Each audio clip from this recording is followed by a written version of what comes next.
Uh, so I will keep watching the waiting room, but we're already at 12:01 and I want to make sure we're respecting everyone. Oh my gosh, people are coming in like crazy. Okay, super excited.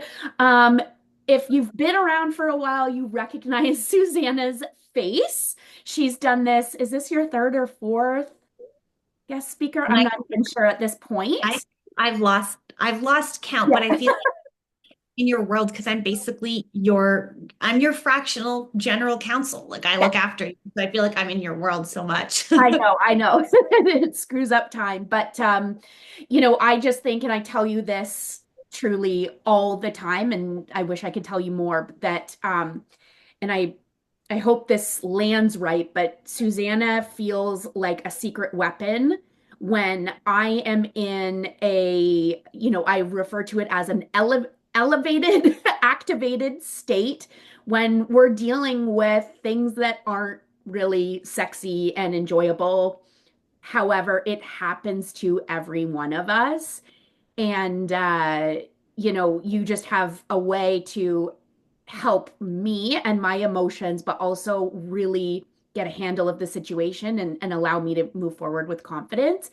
And obviously, a major factor of that is the contract that you've helped me put in place. And so when you were like, hey, I think this is a great idea, I couldn't have agreed more. So with that, I will hand it over and we are recording. So I'll hand this out at the end to everyone who couldn't be here. So, all right. Well, thank you for that lovely introduction. I'm always so excited when Mare asks me to come to speak to her community because I just believe so much in women running their businesses and feeling confident in their businesses. And I don't think I need to beat this drum, but they don't always make it easy for us as women. And sometimes our biggest enemies are other women. And so over the past 4 years, I have been, frankly, playing around with who am I and what do I want to do? I was a trial lawyer for 10 years and loved helping people, but really have come to figure out that the people I truly adore helping are female founders. And so I'm so excited to talk to you guys today because I want to take like the shame out of using template contracts. I want to make this as easy for you guys as possible.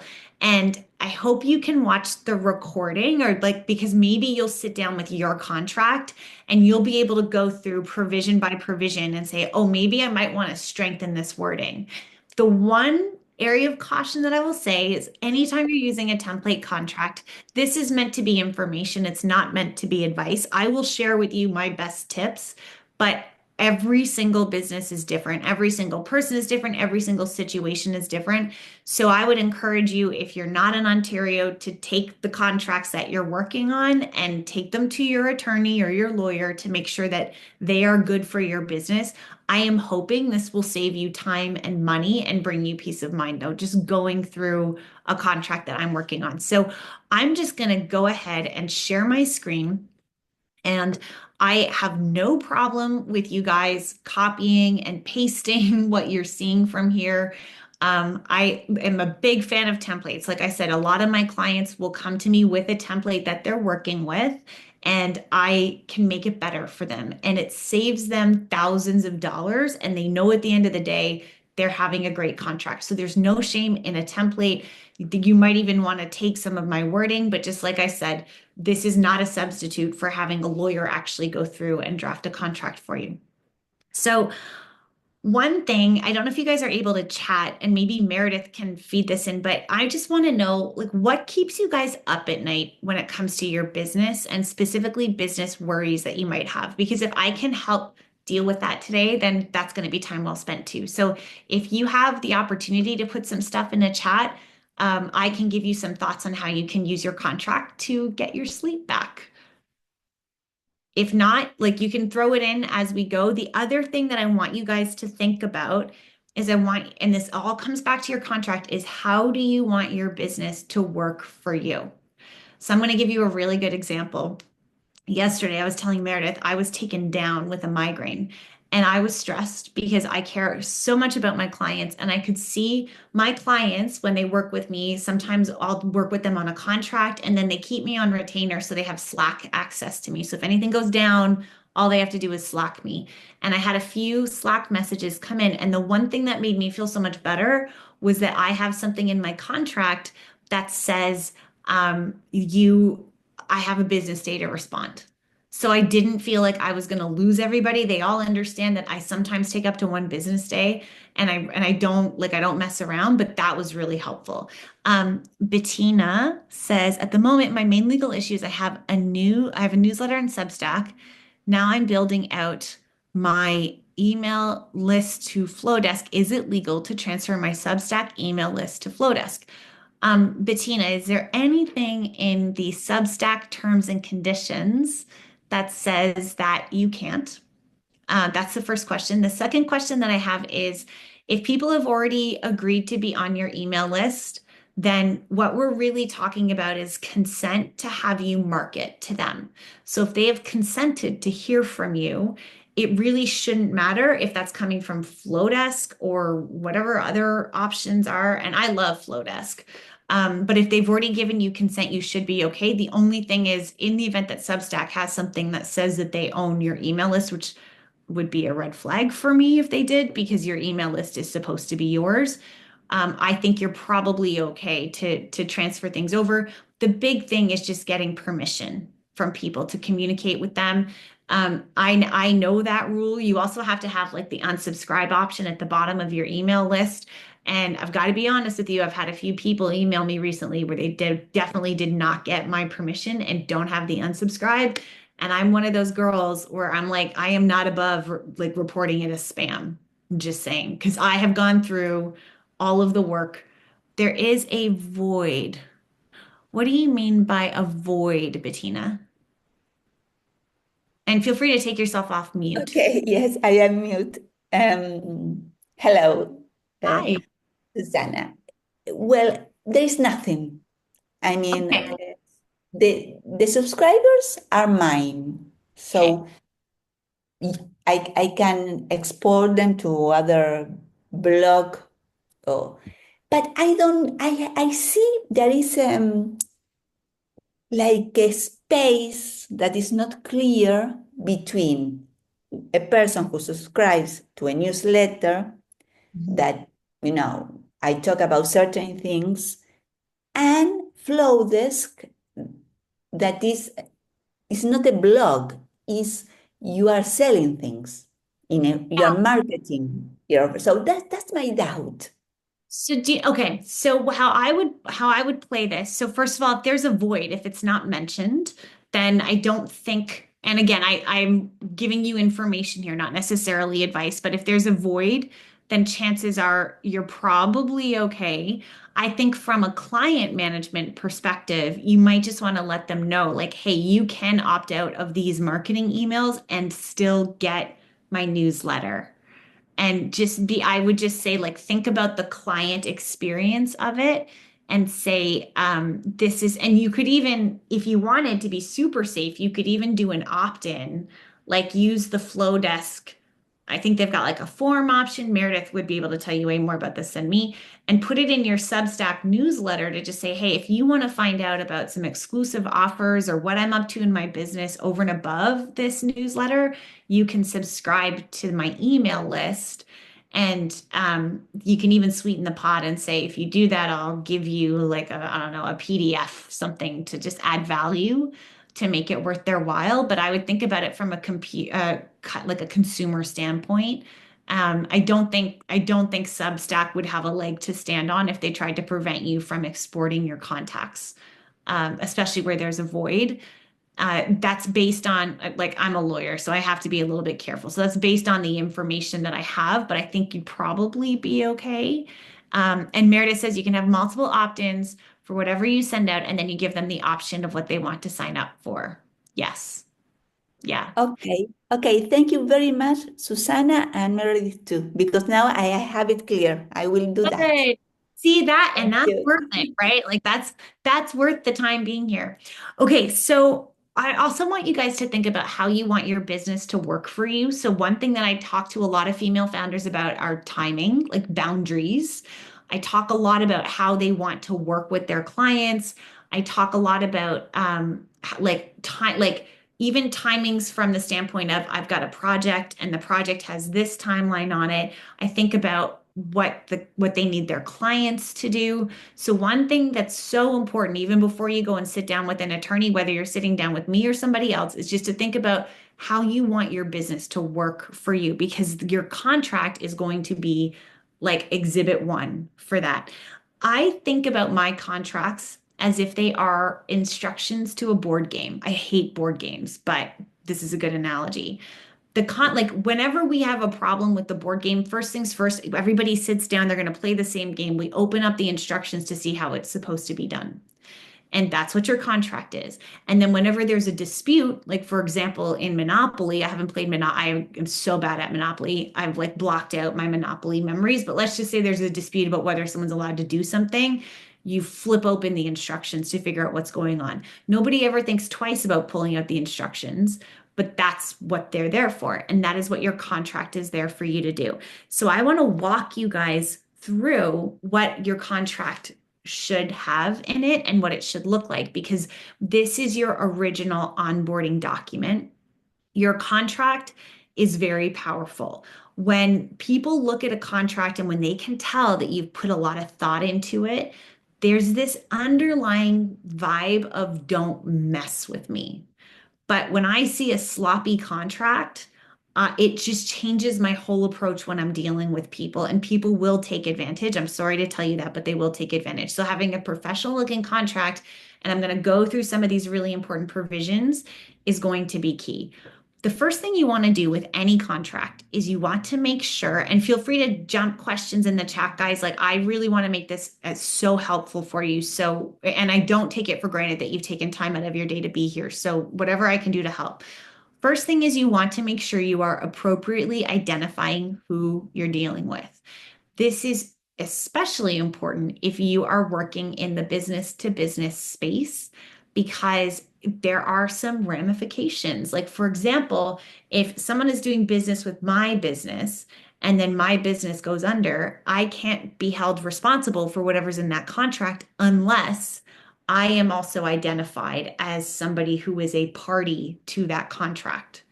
So one of the things that we'll do, and Meredith and I will tend to go back and forth on this because we take a look at our contract. We probably look at your contract a few times a year because we learn. We learn as we go, and then we fix the contract.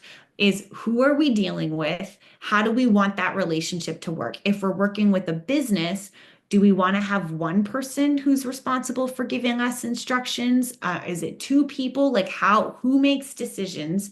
How is this going to work? So I've pulled up one of my corporate services agreements for you guys, and you'll see my information never changes.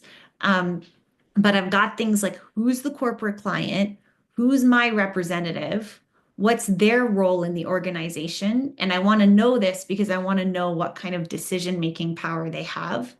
What's that representative's email address? The mailing address becomes important in the event of a problem later on. If you have to give them any kind of official notice or if you have to serve them, you want to have their mailing address. And then I also have learned this the hard way. Who am I invoicing? Because sometimes the client rep is not the person who's responsible for invoicing. So I want to know who I'm going to be sending the invoice to. So that's part of my client identification that happens, and it looks different with different contracts, but this was a good one because it breaks it all down. And that's information I want to get from the get-go. The mailing address is also important for me because I'm a lawyer here in Canada. So my Canadian clients, I will actually, rather than just be a coach, I'm like, I'm your lawyer now. Like, and I need to know where you live, and I have to do a client identification process for that. So for me, it's very important. And I tend to recommend that everybody else get the mailing address as well, because in the event they're not responding to email, you might need to deal with them through mail. This next bit, this is what I would call a boilerplate portion of the contract. If you typed into ChatGPT, which is not a horrible idea to start a contract, by the way, there have been times when I've had some really I don't want to say random business owners, but like new businesses that I've never worked with before. For example, the dessert artist, I see her working. Rachel, I think you were at my last one too. And I love that you're multitasking. I'm just like, love it. But if you were to come to me, I've never done a dessert artist contract before. I'm not going to lie to you. I'm going to be going through my legal template databases. I'm probably going to jump into ChatGPT to see what they say. And that's going to save you money. But also, what you're paying for is you're paying for me to look at that and say, that provision is awful, ChatGPT. We're not using that. I'm going to go find you another one. But it saves a lot of time. So, these things here, talking about whereas the client wants to retain my services, and whereas I'm agreeable to doing that, this next sentence is basically saying we want this to be a mutually binding agreement. We want this to be legally binding. This is boilerplate language. I'm not going to spend a ton of time on it because it sometimes looks different. It's not always super necessary, but you do want to have something there which says, this is meant to be a legally binding agreement. And this wording about there's something called consideration. And consideration is the value that passes back and forth between the people who are involved with the contract. And that's one of the requirements to make it legally binding. The next section that I usually start with is I start with the services that I provide. So this a contract was drafted for a US group. So I'm not a US attorney, so I don't give them legal assistance, but I do give them advisory assistance. So these were the services that I agreed to provide. The next thing that I have is I talk about, and this is important because some of you do have professional qualifications, but you're not working as a lawyer, you're not working as a therapist, you're working more as a coach. So you want to make sure that you are delineating that. I then have, like, I list all of this out. I'm like, this is how I want you to book your sessions with me. I have an online scheduler. That is how you will do it. Because I don't want people like slacking me at midnight asking if I have got availability the next morning. That information is all online. And one of my things, like when I think about my ideal client is good with technology because that's how I make sure I'm spending most of my time actually helping them is I've streamlined a lot of the back end stuff for them. I talk about in this section, like when they are to use the services. And Meredith, I think, actually taught me this about how you can end up selling a service to people and you think that they're going to want to jump on it and use it right away. And then a year later, they still haven't used the services. And then you're sitting there in limbo thinking, when is this going to come through? And I have their money and I'm chasing them down to provide the services. So I now have something which says you have to use the services within a specified amount of time. Um, I'm not an emergency service. That's not to say I don't answer my phone when there are emergencies, but I don't want somebody to hold me to that. So I talk about how people are strongly encouraged to book their sessions in advance. And again, I'm basically taking like my policies and I'm putting it directly in a contract so that people know right up front, this is the deal. And I want them to be able to make an informed decision about whether or not they want to work with me. That's so important because that respect that I have with my clients, that's what saves my ass when things like yesterday happen where I get a migraine and I have to cancel my entire day. I've never had a problem having to do that because I'm so clear about what's going on. Also, side note, when I have to do something like that, I always think to myself, how can I be extraordinary for my clients in that circumstance? Like, what can I do to help them know that I don't take them for granted and I'm adding value? Sometimes it means I'm giving them an extra session for free. Sometimes it means I'm giving them a template for free. But I want to make sure that if I'm asking for their indulgence with something, that I'm being very, like, I'm honoring their commitment to me. I also have a rescheduling policy where, because sometimes people will pay in advance to work with me. If they need just like a one-off session, they can just book that online. But what I don't want is I don't want to have that same problem I was telling you guys about before, where they book the session and then they just keep on pushing it off and pushing it off and pushing it off.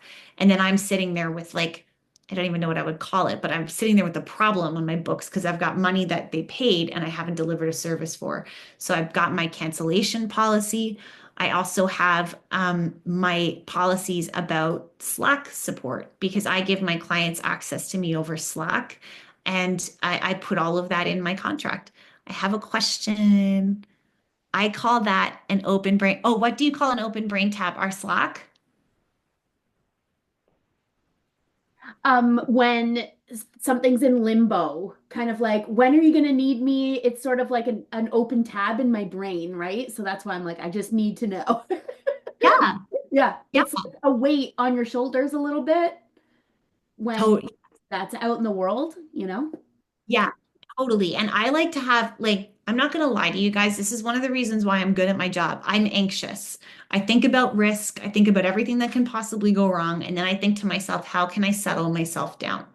Your contract is what is going to help you sleep at night. So things like knowing that I've got limits on how long people have to reschedule with me, knowing that I don't have to be glued to my phone every night, for fear of something happening, that frees up my brain and that settles down my nervous system, which I know is weird to hear a lawyer talk about, but I also have coaching certification, so like it fits. The next thing here, this is a really important line. Most of us are not in the business of making guarantees.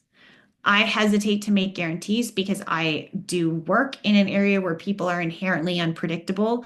There's a lot of times when I need to test what's going on so I can figure out what kind of person we're negotiating with and then refine what I'm doing with them.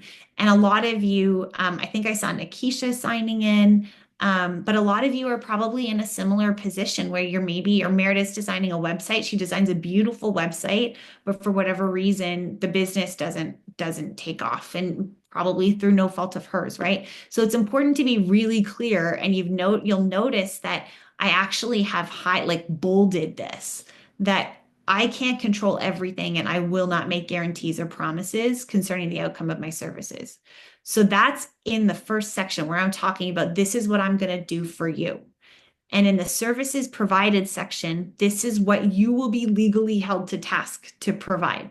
So what I often will say to people is I'm like, when you're talking about your services, don't necessarily talk about like all of the, oh, I'm going to do like this SEO. I'm going to go through 17 steps to make sure your SEO is okay. Just talk about the deliverables. Talk about what the client is going to see and what they can expect. Like talk about how they will know if they've gotten their money's worth out of your contract. You don't necessarily have to go into your process unless you're marketing your proprietary process.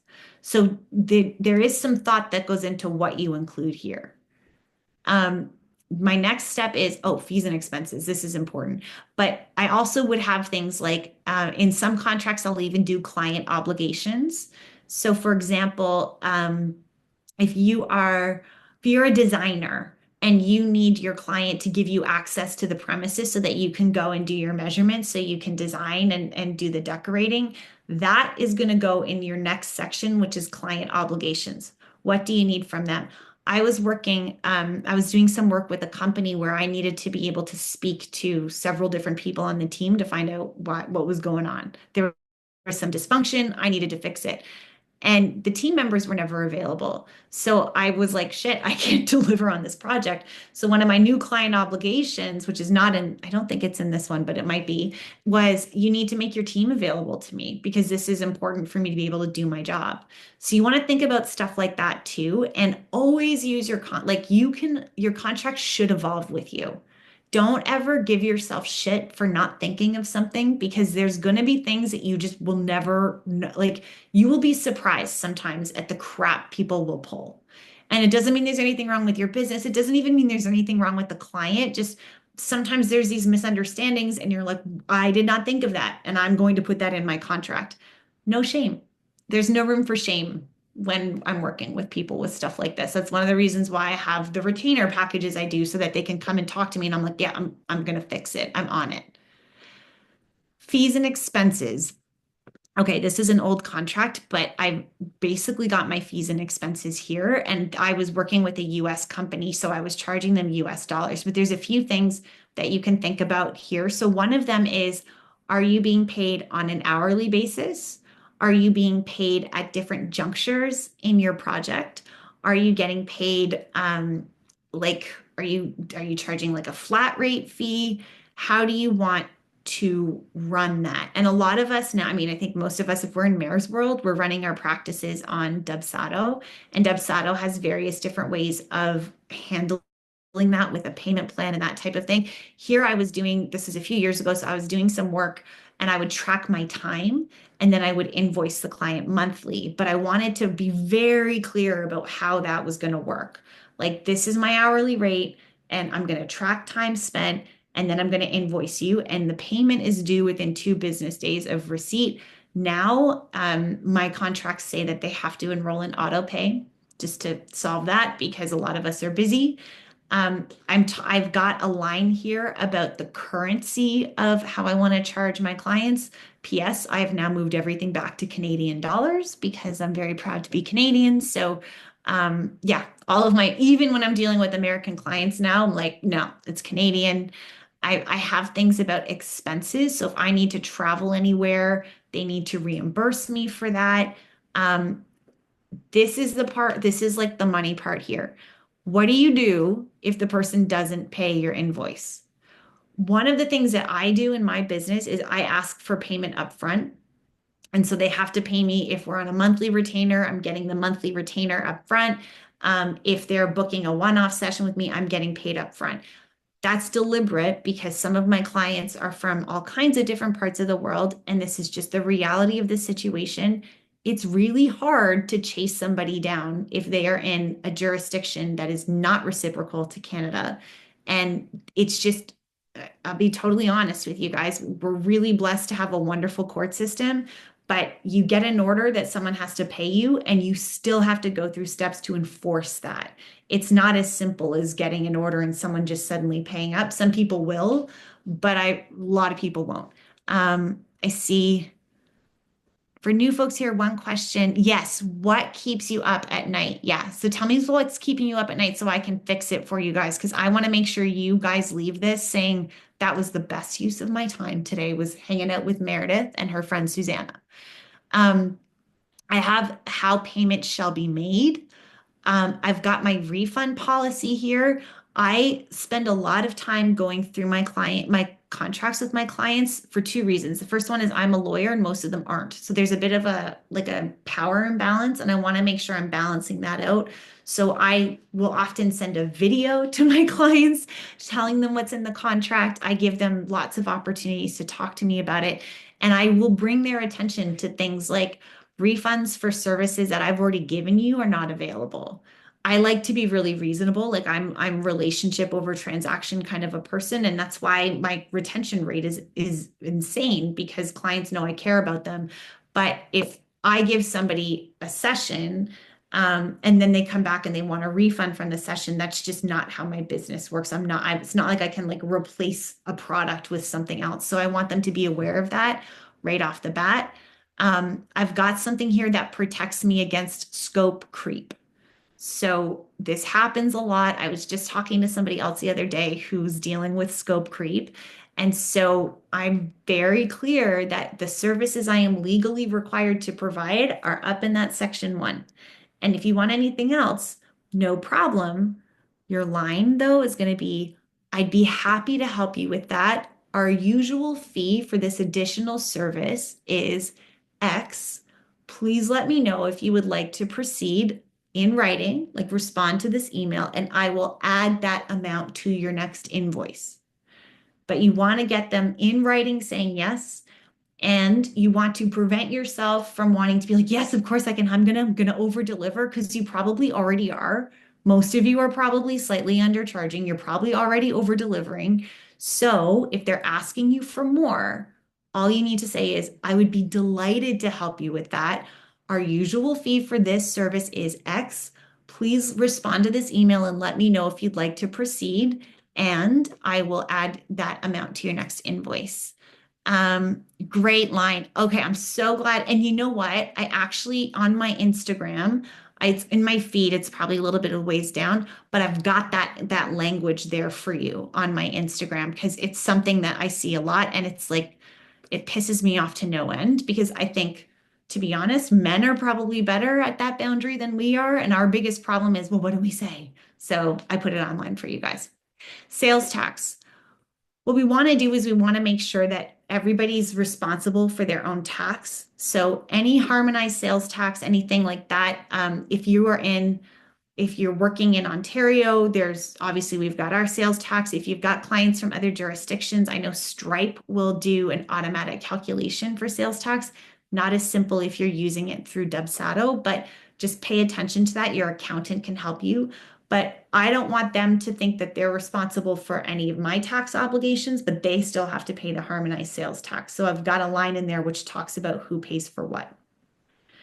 Now, intellectual property. I don't have my like creme de la creme intellectual property thing because here my thing was I am hanging on to my intellectual property. Everybody knows what I'm talking about when I say intellectual property, right? Like, yeah, I see people nodding. So that's good. All right. We want to make sure that your IP is protected and that this is like equally as important, if not more important, for people that are doing things like brand design, or even like decorating in the house. So you want to think about, do you want to own the intellectual property of what you're doing? And do you want to just let someone else use it? Do you want the client to be able to own the intellectual property, or maybe, and at what point do you transfer that ownership? Another thing I've run into was the first time I ran into this, and it was through no fault of my clients, but well, that actually wasn't that clear. One of her subcontractors by mistake used a picture that was somebody else's copyright and IP for one of their client deliverables. And this is different beast. This was down in the States, but there was a letter that was sent and a demand that was made. So I have learned to start protecting people from that. So one of the things that we did for that client was we sorted that problem out. We negotiated a settlement, but then I was saying, okay, if anyone's going to be providing you with pictures that they're going to ask you to use, I want a provision in your contract that says that they swear essentially that it is not violating anybody else's intellectual property. And in the event it does, I'm going to throw in another clause that says that the client is going to be responsible for paying anything that might be owed in that situation because of a claim. So the intellectual property section of a contract it does take, I'm not going to lie to you guys, it's one I spend a lot of time on those ones for my clients because I really want to get it right. And it's one that you really want to think about. And like I said, I'm not against templates, but I think one of the things with the template is you do want to bring the intellectual property in particular to the attention of your lawyer to say, this is how I want this to be used. Don't worry about the legalese. Just say, I want to own my work product. They can use it. Figure it out. Help me make that work for me. That's why lawyers are there. Does anyone have any questions about the intellectual property, fee collection? Just in case you're typing, there's one more thing I want to talk to you guys about with fee collection. There are ways that you can deter late payments. One of them, I tend not to use it, although recently I've come around, I'm like, I might actually start using this myself, is to threaten interest on late payments. That's one thing you can do. You can also add some language about chargebacks and whether people are going to threaten chargebacks or reporting to the major credit agencies. I had not had that problem in my business, and frankly, I still really haven't had that problem in my business, but others have not had the same, like they're in a different line of work. It's just not the same for them. So you can actually strengthen your fees and expenses section so that it will act as a deterrent from people messing around. I don't have that language with me here, but just to let you know, it does exist.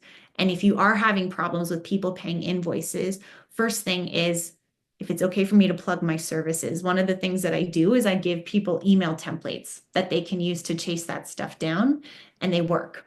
The other thing that we can do is we can start coming up with like another plan. As soon as you start suing a client, as soon as you start threatening to sue a client, that relationship is gone. So I don't use that in my templates.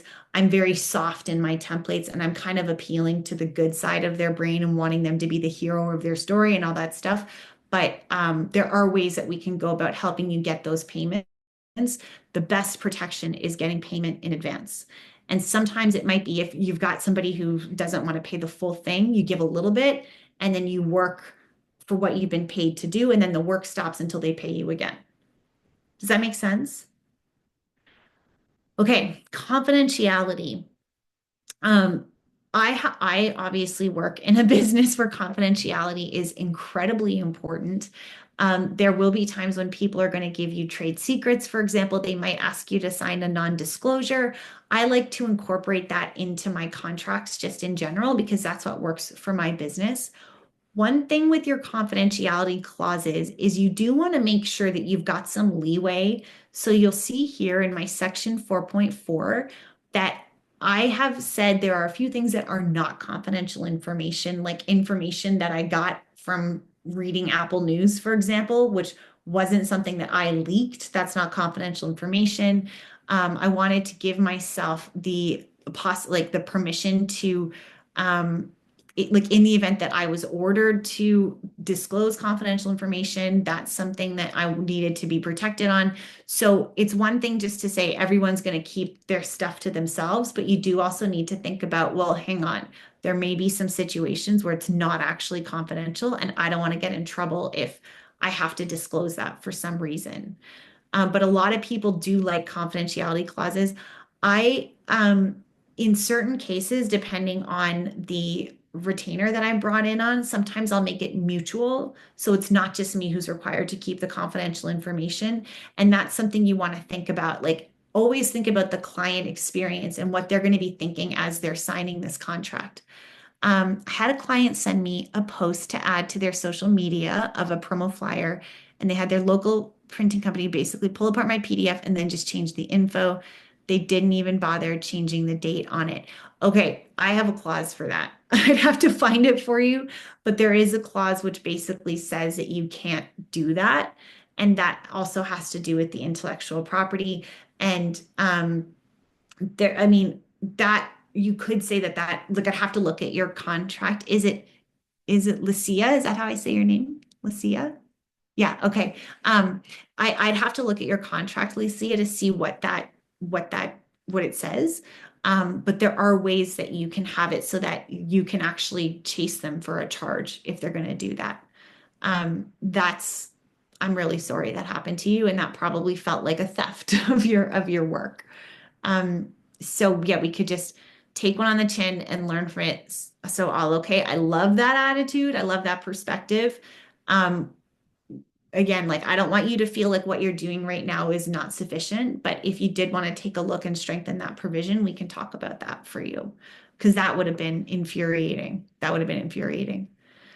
Um, and also, I love that you shared that because sometimes these things happen to us as female founders, and we think, oh my God, this won't, like everyone else would have thought of this. I'm the only one that didn't think of it, and it's not true. We all run into these things in our business, and that doesn't necessarily mean that you did anything wrong. Sometimes you just can't account for what people are going to think of, even though we might not have thought of it. So I just want to take away any kind of yeah, you said take one on the chin and move on. Yes, and it sucks. And also, that doesn't mean you're a bad business person. Guys, this next section is one of the most important sections that we can put in our contract, our term and termination. Um, there have a lot of times when people come into my world, I love that they're coming into my world, but it's really stressful for them because usually they're like, I have this nightmare of a client. I need to cut my losses with them and I don't know what to do. And the term and termination is going to tell you exactly what to do and when you can do that. So in this contract, I have, first of all, I've got my term, which is this is when I'm available to you. This is when my services will conclude. When I was promoting this, I wanted to tell you guys about how you could raise your prices without feeling bad. My suggestion is that if you have a retainer client or someone that you're working with for a long period of time, that you do actually have an expiration on the contract. Because if you don't, and if the contract just automatically renews until the end of time, you can end up charging somebody your 2018 prices in 2025. And the world has changed, inflation, all of that stuff. But if you have a line here which says that the services will conclude 1 year after the start date, that opens the door for you to say, by the way, my prices have gone up. And I feel that I've given you a lot of value for this, and I'd love to continue doing this. Whenever I'm communicating a price increase, either on behalf of myself or my client, I like to add something. Now this is just me because I'm like such a nerd about my business, but I'm like, oh my God, I'm unveiling this new membership option that you'll get with this price. And this is so I like to make it worth their while. I like to have people understand there's something in it for them. Um, I hope we have a replay. Yes, Meredith is going to send a replay. Yeah. Um, yeah. And that was why I just wanted to share my screen so you guys could like pause it and look and see what I wrote, so that you can get inspiration. And like I said, templates, there's always an element of risk in proceeding with a template, but I think it's a great place to start. And I, like I said, personally love it when people come to me with a template that I can then fix up for them because it saves them so much money and it gives me an idea of what's important to them. So I will never be upset if someone gives me a template. I'd love it if it was one of mine because if they like lifted it from my language, because then I know it's good. But okay, so that's number one is I like to have a set time when things automatically end and we have to negotiate a new contract. Now, this next one is about how people can go about ending a contract. So this one with me, this one was a bit different because it was a retainer contract with a company. It's different when I'm doing coaching or when I'm on a retainer with a client. One thing I will tell you, and I've learned this, and this is just my own personal experience with this. I now do not like when people don't have an option to get out of a contract if they're unhappy with it. I think that when people feel like they're locked in, and I see this a lot in the business coaching world, TBH, is that they're like, it's a 6 month contract and you can't get out of it. And even if you want to get out of it, you're paying me for the entire 6 months. I find that to make me feel uncomfortable. And I'll be honest with you, a lot of the conflict that I deal with is because people have those types of provisions. And then they're now having to deal with the fact that like someone got sick or whatever. So I like to give people an out. What I've noticed is that I've actually signed more contracts with clients when I have that out with them than when I experimented and did it the other way. People did not like that. But also, there's some kind of something about the buy-in with working with you when people know they're not trapped. So what I have here is I say you can like in this one, you can end the contract at any time.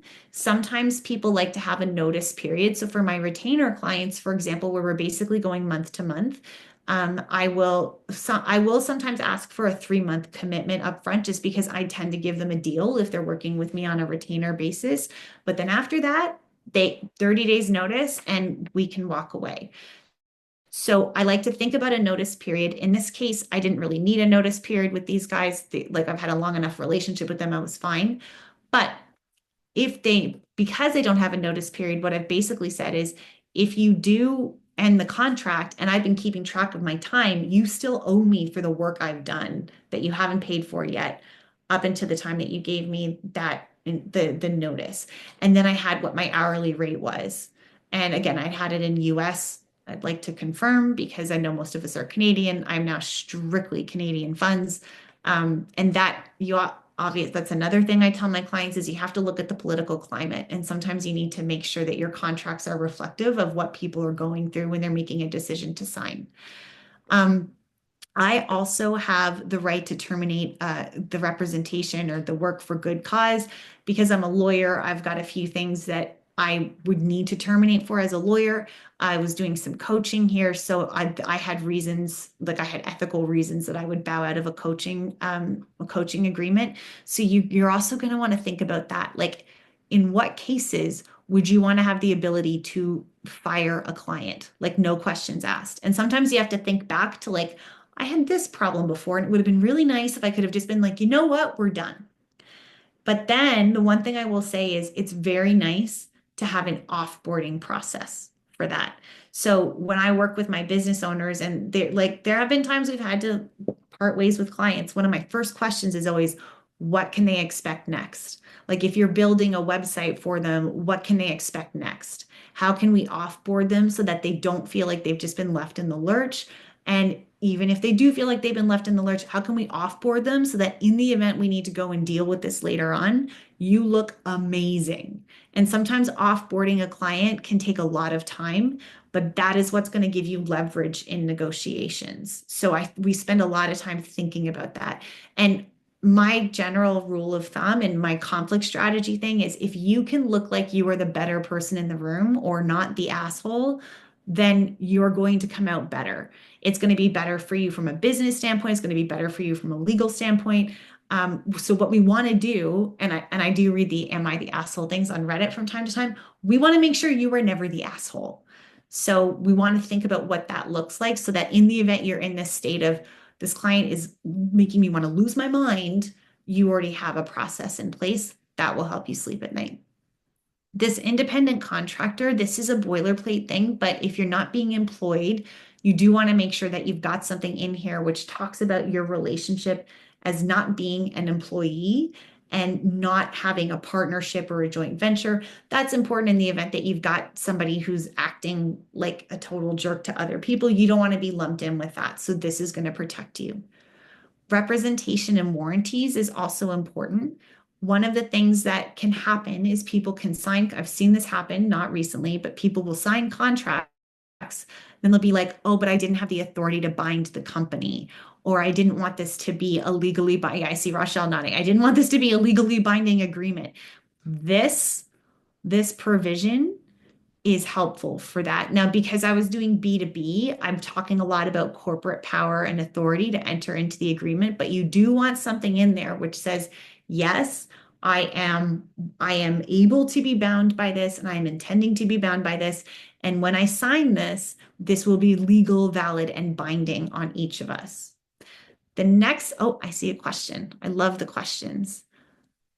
Will I be sharing this template? I put the template on here. I don't tend to share these templates only because I like to talk to people when I'm sharing my templates with them. So if they are in my like group option, then yes, I share the template with them because then I know I can take care of them as they're using it. That being said, there's like nothing preventing you from copy pasting from what you see on the screen. But I tend not to share the templates. Alessia, depending on what line of work you're in, if you're thinking like I would love to have a contract and you would love to use a template and then work with me, I have options for that to save you money. And then also what I do is I give people a year of being in my member. It's like a member. I don't even know what it's called. It's like a membership. It's like a monthly support thing where I actually have office hours for my clients. So you can come and ask me questions with everybody else. I upload templates to that. And then I'm also pretty responsive. So if you were like, hey, I'm in this line of work, I'd love a template for that, then that would be something I would add to my list to update, to upload as like a template for people to use. So yeah, I see thumbs up. Awesome. Okay, disclaimer of warranties. This basically says in certain cases, people can say, like, oh, there were all of these promises made and blah, blah, blah. What this basically says is, listen, I have not made any other promises to you.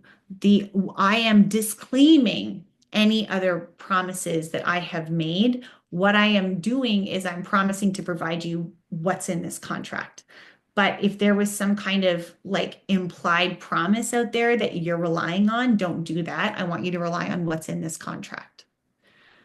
This next bit is also important. Limitation of liability, indemnification, and release of claims. Depending on your business, this is going to look a little bit different. But what we want to have in every contract is you want to have something which limits your exposure in the event that the client has a bad result. So for example, for me, when I'm coaching people, I'm very specifically not giving advice. And in fact, the whole point of the coaching modality is I want you to be the one to be the expert in your shoes, and I want you to make an informed decision. And I'll do the best I can to help you get there. But ultimately, I'm not giving you advice. So that was number one, is like, just to be clear here, it's your choice and you need to be held accountable for it.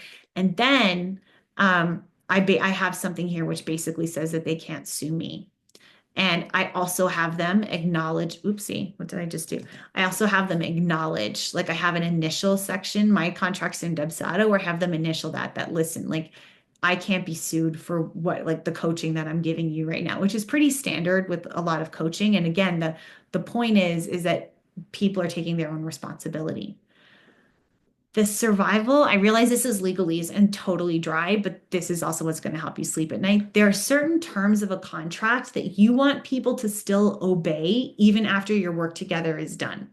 So, for example, intellectual property, like you want to keep your intellectual property even after the project is done. Confidentiality, you probably want me to keep my mouth shut about your stuff, right? Forever. Term and termination, that lives on because after the contract's been terminated, you still need to know what the process is.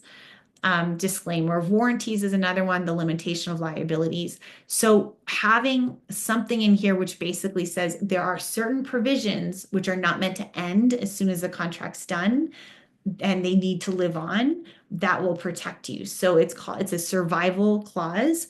And I've listed out ones that I definitely want to survive. And then I've also captured it by saying, by its nature, like any other right or obligation of the parties that should survive this expiration of the agreement, survives it. Okay, this next one is also basically we're getting to the boilerplate stuff that people don't think about. So it's dry, but bear with me. Force majeure. Unfortunately, we are living in uncertain times, and there can be things that happen that will prevent us from being able to do our work. So, right now, for every contract, I want to see a force majeure clause in it, which says essentially that in the event that something happens, like let's say the power goes out at your house for 2 weeks and you can't do your job, that you will not be, nothing bad's going to happen to you as a result of the contract when that failure is caused by something that is outside of your control. And then I've given some examples of what those look like. I hope we don't see those examples. COVID was a big one, right? And I don't want to see that again. But I basically said this is what's going to be considered act of God. I've had some clients who've had some health conditions, and so they wanted to say like health condition. Like we tailored it to their situation. This is very boilerplate. The one thing is that the impacted party, so the person whose power goes out, you do need to resume your work as soon as you can after which is fair, right? Like, I don't want somebody who's sick for a couple of days and then goes off on a 2-week vacation, leaving me in the lurch. We do want to make sure there's some predictability and some protection, but this will help in the event of those uncertain times. You've got something there so that nobody can come back and sue you for breach of contract, for example. Similarly, like, obviously they do have to make payments, but in the event that someone's late paying you because they had an aneurysm, you're probably not going to want to be too difficult about that. That would be the force majeure thing. And then as soon as they can, you would expect them to resume performance. But when those things comes up, that's why it's helpful to have someone like me around because I can help you figure out what to do about it. Marketing and social media, a lot of us need to show our work online. For me, I rarely use specific client examples without changing them because I like discretion is the name of my game. But sometimes I get inspiration and I'm like, oh, I really want to talk about this. And so the client, like I just like my clients to know that right off the bat, I'm never going to speak about anything that would identify them, but I might get inspired and I might use certain aspects of what they tell me in my marketing. And that's something you're going to want to tailor for your business as well. Non-disparagement. Non-disparagement is helpful in that certain people will try to trash talk other people online. So this is something that can theoretically prevent against that. There has been some talk about whether these non-disparagement clauses are actually enforceable. Personally, I like to keep them in my contracts because they do deter people from behaving badly. And a lot of people like to have them. The one thing I would say is that truth is a defense to defamation. So having a non-disparagement clause is helpful. But in the event that you've done something that's like truly horrendous and people, which I don't think anyone in this room would, and people need to know about it to protect each other, this may not help you. But it's nice because in the event that you get somebody who is difficult, for lack of a better term, it's nice to have this in as a deterrent. Notices, this just means, for example, if I'm going to terminate the contract, this is how you're going to let me know. I like them to be sent by email to me because I don't always check my mailbox anymore. Like I'm totally typical millennial. I'm like, I don't understand why we have snail mail. So I want people to know how to give me that notice. 7 p.m. here and dad is running late. Oh no. Okay. Oh, Leslie, it's so nice to meet you though. And yes, and I'm just reach out if I can help with anything, okay? Um, so notices are just about how you're going to get that information and how you want people to tell you that. And so again, it's very boilerplate, it's specific, but I like to have it in there. Entire agreement, this becomes important. And this again is getting in a little bit in the legal weeds. But for example, sometimes people will have a schedule and they'll say, these are our client communication policies in Schedule 1. And so what we want to do is we want to make sure that we're incorporating those, but also let's say the schedule says something different than's in the contract trumps the schedule. Assignment has to do with whether or not people can substitute themselves in the contract. So it's not about whether you can have subcontractors if you're still going to be ultimately responsible. But like Rochelle, I'm going to use you as an example. If I wanted to hire Rochelle to do my dessert, like to do a beautiful dessert for me, and then all of a sudden she got someone down the street to do it who's not nearly as talented and she wasn't overlooking it, that would be an assignment. And I might not be very happy about that because I've hired her for her specific talent. And likewise, like she might say, oh, I'm happy to do something for Susannah, but maybe she doesn't want to be associated with a particular brand. And if I'm like, oh, can you do it for this brand instead? Then Rochelle would have the option to say, actually, no, I'm sorry, that can't happen. It's not meant to be unreasonably withheld, but it does give you some protection in terms of continuing to deal with who you're thinking you're dealing with.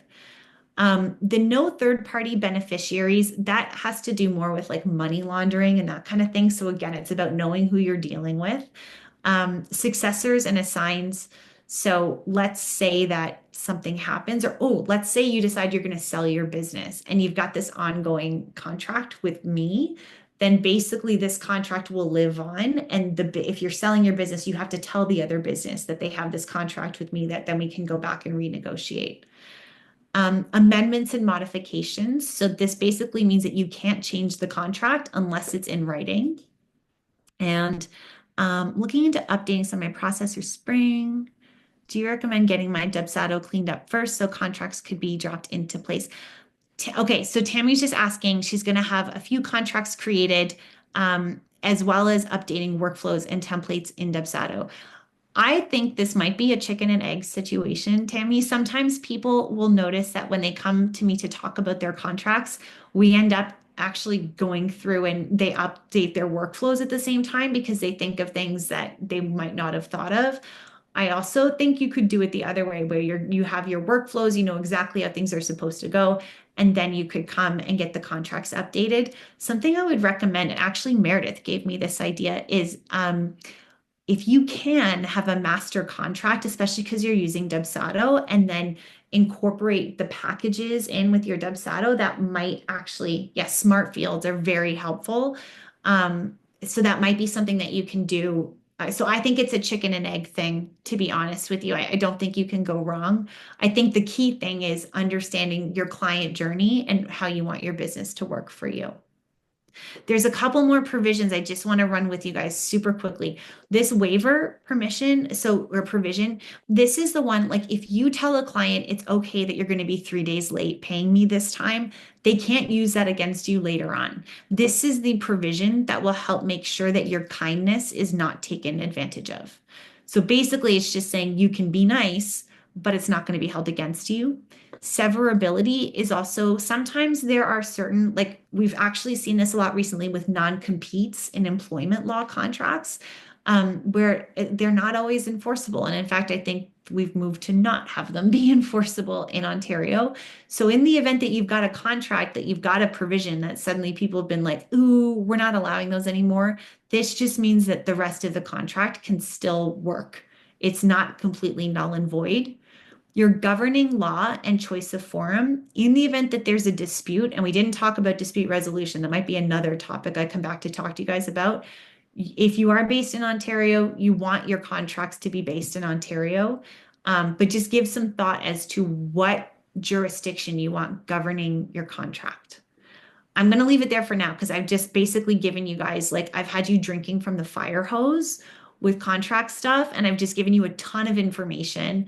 and I want to give you a little bit of time to ask. I can stick around a bit to answer questions. I'm so sorry. I realize I've gone straight to the time, but this is so, you guys have to know this stuff. Thank you. Honestly, like all of this is so important. I was trying to actually come up with a list of things that might be helpful for everyone to know on things that we forgot in our contract or like not even forget, but just like didn't think of.